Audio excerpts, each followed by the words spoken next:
Hi all, welcome back to my YouTube channel. ಎಲ್ರೂ ಆರಾಮಾಗಿದ್ದೀರಾ ಅನ್ಕೋತಿದ್ದೀನಿ.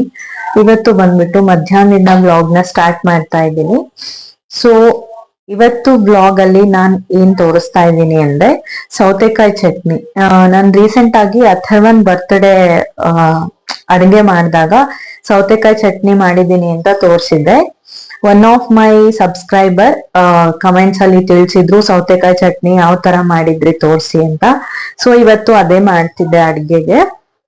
So ಯಾಕೆ ಇವತ್ತು ಬ್ಲಾಗ್ ಅಲ್ಲಿ ಅದನ್ನ ತೋರಿಸಬಾರ್ದು ಅಂತ ಅನಿಸ್ತು.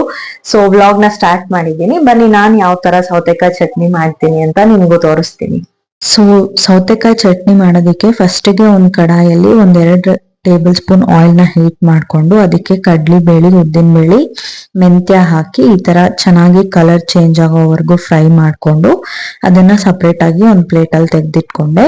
ನೆಕ್ಸ್ಟ್ ಅದೇ ಕಡಾಯಲ್ಲಿ ಒಂದು ಹ್ಯಾಂಡ್ಫುಲ್ ಶೇಂಗಾನ ಹಾಕೊಂಡು ಚೆನ್ನಾಗಿ ಹುರಿದು ತೆಗೆದಿಟ್ಕೊಂಡಿದ್ದೀನಿ.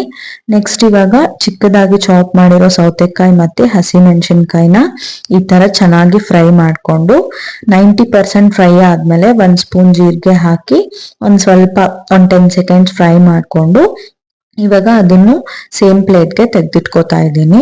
ಸೊ ಇದಿಷ್ಟು ಕೂಲ್ ಆಗೋವರೆಗೂ ಚಟ್ನಿಗೆ ಒಗ್ಗರಣೆ ರೆಡಿ ಮಾಡ್ಕೊಂಡ್ಬಿಡ್ತೀನಿ. ಸೊ ಸೇಮ್ ಕಡಾಯಲ್ಲಿ 2 ಟೇಬಲ್ ಸ್ಪೂನ್ ಆಯಿಲ್ಗೆ ಸಾಸಿವೆ, ಜೀರಿಗೆ, ಉದ್ದಿನ ಬೇಳೆ, ಒಂದ್ ಸ್ವಲ್ಪ ಇಂಗು ಮತ್ತೆ ಕರಿಬೇವು ಹಾಕೊಂಡ್ರೆ ಚಟ್ನಿಗೆ ಒಗ್ಗರಣೆ ರೆಡಿ ಆಗ್ಬಿಡುತ್ತೆ. ಸೊ ಇವಾಗ ಇಷ್ಟರಲ್ಲಿ ಇದೆಲ್ಲ ಕೂಲ್ ಆಗಿತ್ತು.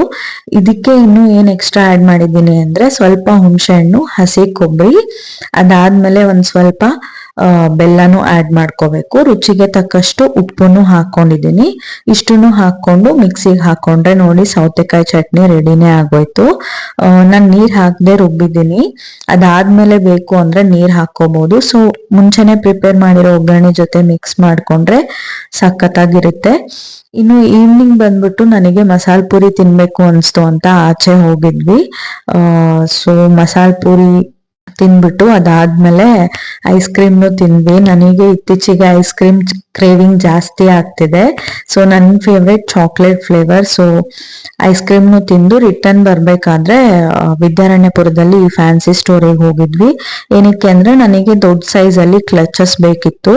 ಸೊ ಅಲ್ಲಿ 2 ಕ್ಲಚಸ್ ತಗೊಂಡು ಅದಾದ್ಮೇಲೆ ಫ್ರೆಶ್ ಆಗಿ ಹೆಪ್ಪಾಕಿರೋ ಮೊಸರನ್ನ ತಗೊಂಡು ನೈಟ್ ಮನೆಗೆ ರಿಟರ್ನ್ ಬಂದು ನೆಕ್ಸ್ಟ್ ಡೇಗೆ ಇಡ್ಲಿ ಹಿಟ್ಟನ್ನ ರುಬ್ಬಿ ನೈಟ್ ಡಿನ್ನರ್ ಎಲ್ಲ ಮುಗಿಸಿ ಮಲ್ಕೊಂಡ್ವಿ. ಕಂಪ್ಲೀಟ್ ಬ್ಲಾಗ್ ನ ಆಲ್ರೆಡಿ ನನ್ನ ಚಾನಲ್ ಅಲ್ಲಿ ಅಪ್ಲೋಡ್ ಮಾಡಿದ್ದೀನಿ, ನೋಡಿ ಒಂದು ಲೈಕ್ ಮಾಡಿ.